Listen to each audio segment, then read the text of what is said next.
57 ఇళ్ళు మాత్రమే కట్టారు అధ్యక్ష. మొత్తం 7,078 ఇస్తే 57 ఇళ్ళు మాత్రమే పూర్తి చేశారు. దీనికి ఇంత ప్రాధాన్యంగా ఎందుకు సభ్యులు మాట్లాడుతున్నారంటే ఇది గౌరవ మాజీ ముఖ్యమంత్రి గారి కాన్స్టిట్యూన్సీ కాబట్టి అడుగుతున్నటువంటి అధ్యక్ష.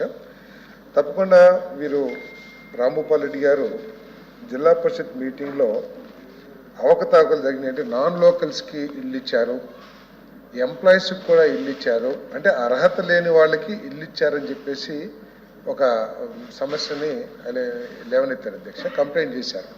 సో దాని ఆధారంగా ఇమీడియట్గా ప్రభుత్వం రియాక్ట్ అయ్యి కలెక్టర్ గారిని ఆదేశించి అధికారులతో ఒక కమిటీ వేసాం అధ్యక్ష. ఆ కమిటీలో అందరూ అధికారులు, జిల్లా అధికారులు అందరూ ఉన్నారు. తప్పకుండా ఒక 4-5 రోజుల్లో కమిటీ రిపోర్ట్ వస్తుందని చెప్పేసి భావిస్తాను. అది రాగానే తప్పకోకుండా అనర్హులకి ఎవరికైనా ఇచ్చినట్లయితే అవి క్యాన్సిల్ చేయటం, తర్వాత ఈ విధంగా ఇవ్వటంలో ఎవరిని ఉద్దేశపూర్వకంగా అధికారులు ఏదైనా చేసి ఉంటే వాళ్ళ మీద కఠిన చర్యలు తీసుకోవటంలో ప్రభుత్వం వెనకాడదని చెప్పేసి చాలా స్పష్టంగా చెప్తాను అధ్యక్ష.